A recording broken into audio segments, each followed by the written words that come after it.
Hello friends, how are you all? My name is Mukta Dhi. June का paper discuss कर रहे थे हम लोग ज्योग्राफी का। प्रीवियस वीडियो पार्ट 1 के अंदर हमने 10 क्वेश्चंस डिस्कस किए थे। इस वीडियो में भी हम 10 क्वेश्चंस करने वाले हैं, another set of 10 question, 61 to 70 questions.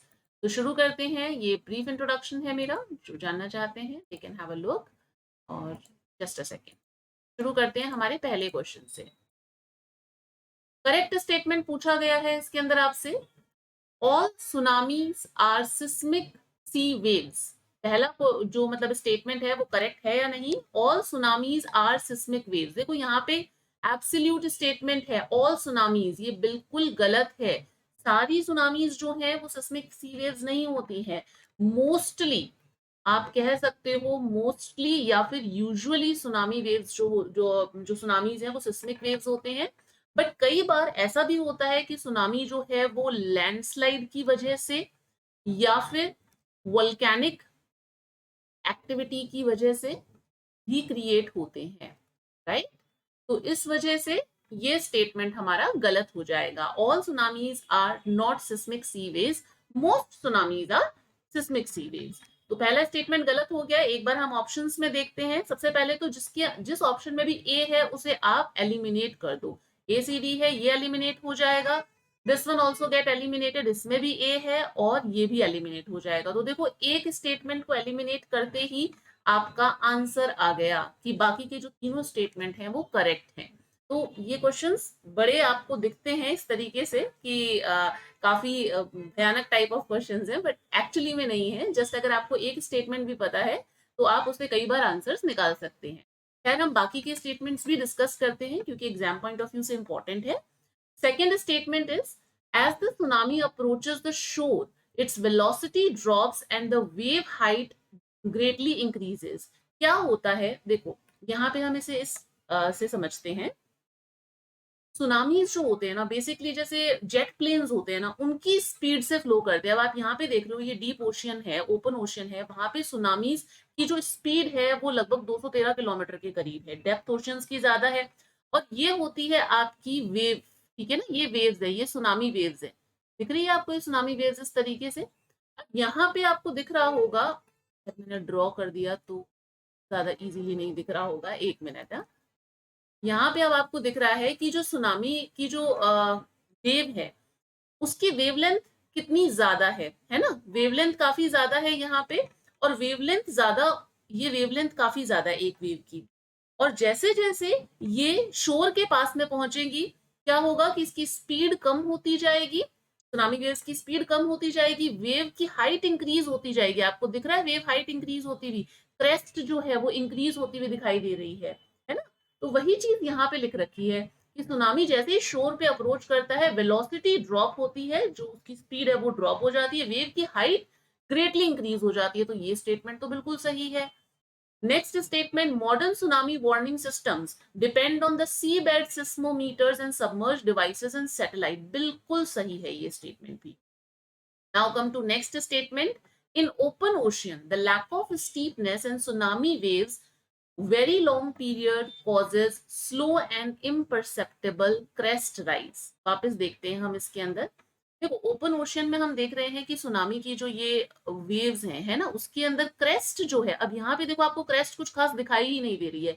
ये क्रेस्ट बनने में ओपन ओशियन में लगभग आपको 1 घंटे से भी ज्यादा का समय लग जाता है। So which means it has very slow crest formation होता है। ठीक है ना? जैसे जैसे आप शैलो और वाटर की तरफ आओगे, वैसे वैसे जो क्रेस्ट है वो आपकी मतलब राइज होनी शुरू होगी। वही चीज यहाँ पे लिख रखी है। ओपन सी में lack of steepness and the tsunami waves very long period causes slow and imperceptible crest rise. धीरे धीरे क्रेस्ट का राइज होता है ओपन ओशन के। क्लियर है ये क्वेश्चन अच्छी तरीके से? I hope it become crystal clear to you.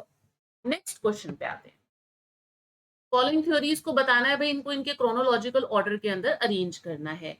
अब आपको अगर पता है कि ये मतलब थ्योरीज कब दी गई थी, क्योंकि ये इंपॉर्टेंट है एग्जाम पॉइंट ऑफ व्यू से, तो हमें ध्यान होना चाहिए। देखो, केनाल थ्योरी जो है एरी ने जो दी थी वो 1842 के अंदर दी थी। डायनामिक थ्योरी जो थी लैपलेस की, वो 1755 के अंदर आई थी। स्टेशनरी थ्योरी जो है हैरी की जो हैरिस की, वो आपकी आई थी 1904 के अंदर, और प्रोग्रेसिव वेव थ्योरी जो वेवल की है विच केम ऑन 1833। अब इसको अरेंज कर लो। सबसे पहले आपका आ गया डायनामिक थ्योरी, क्रोनोलॉजिकली पूछा है ना, तो डायनामिक थ्योरी लैपलेस की, तो ये दो ऑप्शन में ही होता है। डी इसने पहले ही बता दिया कि इसके बाद में ये आएगा आपका progressive wave theory, and then comes canal theory, यानी कि ए, ये आपका सही आंसर है। क्लियर है? आगे चलते हैं। Match the following. अब हमें यहाँ पे ट्री की जो स्पीशीज है उनको फॉरेस्ट से मैच करना है। तो देखो, इबोनी जो है वो ट्रॉपिकल एवरग्रीन का फॉरेस्ट, ट्रॉपिकल एवरग्रीन फॉरेस्ट की स्पीशीज है। इबोनी, मोहोगनी, मोहोगनी हो गया, और आपका रोजवुड हो गया, ये सारे के सारे क्या है, ये सारे के सारे ट्रॉपिकल एवरग्रीन फॉरेस्ट की स्पीशीज हैं। सैंडलवुड ट्रॉपिकल डेसिडुअस का है। ट्रॉपिकल डेसिडुअस में कौन से आ जाता है आपका, टीक हो गया, साल हो गया, बैम्बू हो गया, और आपका सैंडलवुड हो गया, ये सारे के सारे ट्रॉपिकल डेसिडुअस की स्पीशीज, तो ये सही है। मैनग्रूव सबको पता है, टाइडल फॉरेस्ट का स्पीशीज है। देवदार, अल्पाइन, अल्पाइन जो हम वेजिटेशंस देखते हैं जब अल्पाइन फॉरेस्ट के अंदर स्पीशीज, तो देवदार हो गया। उसके अलावा आपका सिल्वर फर हो गया यहाँ पे, और यहाँ पे स्प्रूस हो गया। उसके अलावा हनी सकल यहाँ की हनी सकल हो गया, और आपका रोडोडेंड्रॉन हो गया, उसके अलावा पाइन हो गया, है ना। तो ये सारी की सारी जो ट्री जो स्पीशीज हैं वो आपकी ये सारी की सारी जो वेजिटेशन है आपको मिलती है अल्पाइन के अंदर। तो भाई 1 2 3 4 ही मैच होगा, तो देख लो 1 2 3 4 किस में आ रहा है। ये आपका आ रहा है सेकंड के अंदर, है ना, सेकंड में आ रहा है 1 2 3 4 से मैच है। Next question, tribes. ट्राइब्स को मैच करना है उनकी रेसेस के साथ में। तो ट्राइब्स को उनकी रेसेस के साथ में मैच करना है, तो सबसे पहले देखो, अब आप अगर ये ट्राइब्स देखोगे तो उसमें सबसे पहले देखो संथल ट्राइब, जो कि मोस्ट फेमिलियर हम लोग संथल ट्राइब से जनरली रहते हैं, तो ये आपकी प्रोटो एस्ट्रोलॉइड ग्रुप के अंदर है, ठीक है ना। प्रोटो जो एस्ट्रोलॉइड रेस है उससे मैच करती है। वो प्रोटो एस्ट्रोलॉइड जो रेस है उसके अंदर संथल जो है, उसके अलावा आपके भील्स आ जाएंगे, और आपका चिंचू आ जाएगा, हो मुंडा, हमने देखा है ना, हो मुंडा, ये वाली सारी की सारी चीजें आपने जब पढ़ा होगा तब किया होगा इसे। तो ये सारे प्रोटो एस्ट्रोलॉइड ग्रुप की ट्राइब्स आती हैं। तो संथल आपका मैच हो गया प्रोटो एस्ट्रोलॉइड से। अब आपका खादर जो है, जो कादर है, ये ट्राइब नेग्रीटो रेस से मैच करती है। नेग्रीटो के अंदर कादर हो गया आपका। उसके अलावा इरुला हो गया, है ना, जो ये आपका क्या कहते हैं इसको, केरला वगैरह की साइड में मिलती हैं ट्राइब्स, वो हो गया। अंगमी, अंगमी नागाज हो गए, ये आपके नेग्रीटो के अंदर आ जाते हैं। तो कादर मैच हो गया नेग्रीटो से, ठीक है। चकमास, चकमा जनजाति जो है ये आपका मंगोलॉइड रेस से मैच हो जाएगा, और जो कायस्थ बंगाल के बचेंगे वो आ जाएगा वेस्टर्न ब्राकाइसिफेल्स, ठीक है। तो अब कौन सा हो गया कादर, ए जो है वो आपका खादर जो है वो 4। तो यानी कि पहली बात तो अगर हम ऑप्शंस एलिमिनेट कर रहे हैं तो भी हमारे पास में ये दो ऑप्शन आ जाते हैं, 50% प्रोबेबिलिटी बढ़ जाती है। फिर संथल का अगर हमें पता है बी जो है वो थर्ड, तो हमारा आंसर वैसे ही निकल जाता है, सी सेकंड है, जो डी है वो आपका फर्स्ट आ जाएगा, दिस वन, ठीक है। तो हमारा आंसर हो गया 64 का 1। Next question, the fastest and the deepest geostrophic currents are found at the boundaries of ocean basin. Fastest और डीपेस्ट जियोस्ट्रॉफिक करंट कौन सी ओशियन बाउंड्रीज में मिलते हैं? आपने एक नाम सुना होगा जब अगर आपने ओशियनोग्राफी पढ़ी है, तो western intensification, intensification, right. Western intensification का नाम सुना होगा, जिसे कि वेस्टर्न बाउंड्री करंट भी कहा जाता है। ये आप देख रहे हो यहाँ पर, दिस इज पैसिफिक ओशन, ये नॉर्थ पैसिफिक जायर है, ये साउथ पैसिफिक ओशन का जायर है, ये इंडियन ओशियन जायर है, this is north Atlantic ocean gyre, this is south Atlantic ocean gyre. तो ये जो वेस्टर्न बाउंड्री करंट्स होते हैं, जो वेस्टर्न इंटेंसिफिकेशन है, वेस्टर्न बाउंड्री करंट्स आपके ये क्या करते हैं, जायर्स को फॉर्म करते हैं, और ये जो वार्म वाटर है उसको पोलवर्ड्स, पोल्स की तरफ ये डाइवर्ट करते हैं, उसको पोल की तरफ मूव करते हैं। तो ऐसे 5 मेन इंपॉर्टेंट जो जायर्स होते हैं वो हमारे ओशंस के अंदर, वर्ल्ड ओशंस में बनते हैं। तो कौन सा करंट हो गया भाई, वेस्टर्न, सिंपल सी बात है ना। तो आंसर हो जाएगा इसका 4। Now come to next question, arrange the following countries in the descending order. आपसे घटता हुआ क्रम पूछा है अर्बनाइजेशन का, ठीक है। माल्टा में अर्बनाइजेशन देखो भाई सबसे ज्यादा है 94%, सबसे ज्यादा in the sense in the given choices. Malta के अंदर 94% अर्बनाइजेशन है, फिनलैंड के अंदर 85% अर्बनाइजेशन है। थाईलैंड की अगर हम बात करें तो वहां पे लगभग 53 के करीब 53% के करीब अर्बनाइजेशन है। और अगर हम नेपाल की बात करें, नेपाल में अर्बनाइजेशन बहुत कम है, 21 या फिर आप कह दो 22% के करीब नेपाल के अंदर अर्बनाइजेशन। तो अब इसको अरेंज कर लो, इसने डिसेंडिंग ऑर्डर पूछा है, घटता हुआ क्रम, तो ABCD आ जाएगा। माल्टा में सबसे ज्यादा है, फिनलैंड में उससे कम, थाईलैंड में उससे कम और नेपाल में सबसे कम। तो 3 नंबर आपका आंसर हो जाएगा, option 3 is the correct answer. Now come to next question, 67 number question, identify the correct statement. सबसे पहले आप क्वेश्चन में यही हाईलाइट करो कि भाई करेक्ट पूछा है या इनकरेक्ट पूछा है, क्योंकि एक दो क्वेश्चन ऐसे गलत हो जाते हैं, तो इसलिए करेक्ट को अच्छी तरीके से देख लो कि करेक्ट पूछा है इनकरेक्ट पूछा है। With reference to tornadoes, tornadoes के रेफरेंस में आपसे चीज पूछी जाए। पहली बात तो टोर्नेडो होता क्या, हम एक मिनट पिक्चर देख लेते हैं, उससे पता चल जाएगा। ये है टोर्नेडो। आपने सुना होगा कि एक जो ऐसे वायलेंटली रोटेटिंग कॉलम है ये एयर का, जो कि ग्राउंड सरफेस से टच करता है। ये बात हमेशा ध्यान रखना, टोर्नेडोज जो होते हैं वो ग्राउंड और अब जो ऊपर अपर एटमॉस्फेयर है वहां से पूरा ये मतलब एक टच करके रखता है। ये पूरा एक कॉलम की तरह होता है जो कि ग्राउंड और ऊपर जो अपर एटमॉस्फेयर है उसको कनेक्ट करता है, ठीक है। और ये ऐसे रोटेट करता हुआ घूमता हुआ आता है, तो ये है टोर्नेडो। अब ये आपके जो आपकी लैंड सरफेस है उस पे भी बन सकते हैं और वाटर सरफेस पे भी बन सकते हैं। वाटर सरफेस पे जब ये बनते हैं तो इनको वाटर स्पाउट्स बोला जाता है, ठीक है। टोर्नेडो समझ में आ गया। आपने इस तरीके की कई इंग्लिश मूवीज में भी देखा होगा कि ऐसे घूमते हुए वायलेंटली आते हैं ये टोर्नेडोज। तो अब इसके स्टेटमेंट्स देख लेते हैं। A phenomena like tornado over the ocean is called water spout। Just अभी हमने देखा कि जो फिनोमिना है, अगर ये यही सेम फिनोमिना टोर्नेडो जैसा एक जो वायलेंटली रोटेटिंग कॉलम है एयर का, जब वो टच करता है ग्राउंड सरफेस को एंड द एटमॉस्फेयर ऊपर, तो उसे बोला जाता है वाटर स्पाउट। बिल्कुल सही स्टेटमेंट है ये, करेक्ट स्टेटमेंट, ठीक है। तो अब करेक्ट स्टेटमेंट पूछा है तो सबसे पहले देखो ए किसके अंदर है। ए ऑप्शंस में से सिर्फ एक ऑप्शन में, यानी कि सिर्फ एक स्टेटमेंट से, इतना हल्का क्वेश्चन है, सिर्फ एक स्टेटमेंट से हमें आंसर निकल गया है हमारा, है ना। बट हम बाकी के स्टेटमेंट्स भी देखते हैं। The prerequisite of the tornado development is the formation of mesocyclone. Very important, और ये बिल्कुल सही है। मीजोसाइक्लोन्स मतलब जैसे थंडर स्टॉर्म्स होते हैं, है ना। तो थंडर स्टॉर्म्स जो है वो जब फॉर्म होते हैं तो ये आपका टोर्नेडोज जो हैं वो डेवलप होते हैं, वहां पे एक मीजोसाइक्लोनिक कंडीशंस होनी चाहिए। तो ये भी बिल्कुल आपका जो स्टेटमेंट है बिल्कुल सही है। Now come to third statement, tornado represent the rotating funnel shape column of air which extends from cumulonimbus clouds down to the surface. देखो ये एक रोटेटिंग कॉलम है एयर का, हमें पता है। अब हमें ये भी पता है कि जो क्यूमुलोनिम्बस क्लाउड्स होते हैं, सीबी क्लाउड्स जो हैं, सीबी क्लाउड्स का एक्सटेंड क्या होता है, वो ग्राउंड सरफेस से लेकर के ट्रोपोपॉज तक, ट्रोपोपॉज तक ये एक्सटेंड करते हैं ground surface, GS ground surface, ठीक है ना।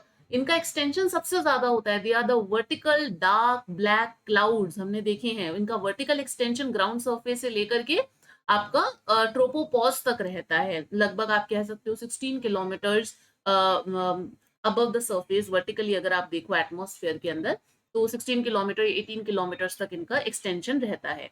तो ये वही इसने यहाँ पे बात कही है स्टेटमेंट में, tornado represent a funnel shape rotating column of air extend from cumulonimbus down to cumulonimbus cloud down to the surface. Next statement, Japan is most prone to, यहाँ पे इस most prone को हाईलाइट करो, to the tornadoes in the world। अब देखो Japan के अंदर tornadoes आते हैं, बिल्कुल आते हैं जापान के अंदर टोर्नेडो, ऐसा नहीं है कि जापान में टोर्नेडोज नहीं आते हैं। बट क्या जापान मोस्ट प्रोन है पूरे वर्ल्ड में टोर्नेडो को? नहीं। टोर्नेडो एली कहाँ पे है भाई हमारी? Central USA. Central USA is known as tornado alley. Tornado alley बोला जाता है सेंट्रल यूएसए को, तो आंसर होगा सेंट्रल यूएसए यहाँ पर। तो यानी कि ये स्टेटमेंट हमारा गलत है। तो ये तीनों स्टेटमेंट सही है, ये वाला स्टेटमेंट गलत है। नेक्स्ट क्वेश्चन, यहाँ पे आपसे ग्रेविटी मॉडल्स की कुछ टर्म्स दे रखी हैं और यहाँ पे डिस्क्रिप्शन उनका बता रखा है। वही चीज अगर आपको एक भी पता है तो आप निकाल सकते हैं। अगर आपने और कुछ भी नहीं पढ़ा है, सिर्फ ग्रेविटी मॉडल, इस तरीके के क्वेश्चंस को देख के ना घबराया मत करा करो। देखो, अगर आपने सिर्फ ग्रेविटी मॉडल पढ़ा है तो आपको ये पता होगा कि जो के है ना, that is a proportionality constant. के प्रोपोर्शनैलिटी कांस्टेंट होता है। अगर आपको, आई एम अज्यूमिंग कि आपको एमिसिविटी के बारे में नहीं पता, आपको अट्रैक्टिवनेस के बारे में नहीं पता, बट प्रोपोर्शनैलिटी कांस्टेंट तो आपको पता होगा अगर आपने ग्रेविटी मॉडल पढ़ा है तो। उसी से ही हमारा आंसर निकल जाएगा। देख लो डी का 4 किस में मैच होता है, सिर्फ एक ऑप्शन के अंदर मैच है, तो हमारा आंसर हो गया ये। यानी कि बीटा जो है that is a description of parameters of transport friction. Lambda जो है विच इज एमिसिविटी यानी कि potential to generate movements, and alpha जो है that is the description of potential to attract movements यानी अट्रैक्टिवनेस। क्लियर है? Next, second last question, talus slope is genetically a slope. अब देखो टेलस स्लोप, टेलस पहली बात तो होता क्या है। अब यहाँ पे मैंने ये इस डायग्राम से समझाने की कोशिश की है, इससे आपको सबसे बेस्ट समझ में आएगा। देखो रॉक क्लिफ है, ये दिख रही है आपको रॉक क्लिफ, है ना। रॉक क्लिफ पे अब ड्यू टू इरोजन या वीदरिंग जो भी है, पहले वीदरिंग हुई, फिर उसके बाद में इरोजन हुआ, किसकी वजह से, जो एजेंट ऑफ ग्रेडेशंस हैं उनकी वजह से यहाँ पे जो इरोजन प्रोसेस होती है, अब उससे जो लूज रॉक मटेरियल है that will come down the हिल, वो रॉक क्लिफ से नीचे की तरफ आएगा और यहाँ पे आकर के इकट्ठा होना शुरू होगा। तो ये पूरा आपका टेलस स्लोप है। ये सब आप, ये पूरा आपका टेलस स्लोप है। तो यानी कि किस प्रकार का स्लोप हुआ, यहाँ पे मटेरियल आकर के इकट्ठा हो रहा है। ये जो ऊपर का जो रॉक क्लिफ है इससे इरोड होकर के जो मटेरियल है वो नीचे आकर के यहाँ पे इकट्ठा हो रहा है, यानी कि ए ग्रेडेशनल, ठीक है ना, डिपोजिशनल काइंड ऑफ अ ये आपका जो मतलब कि स्लोप है, ए ग्रेडेशनल स्लोप इसको बोलते हैं, डिपोजिशन स्लोप है ये, इरोजन स्लोप नहीं है, ठीक है, इरोजन स्लोप नहीं है। तो जो टेलस स्लोप है वो जेनेटिकली कैसा है, ए ग्रेडेशनल स्लोप है। यहाँ पे क्या होती है, डेबरी पाइलअप होती है। ये क्या चीज है, ये डेबरी पाइलअप।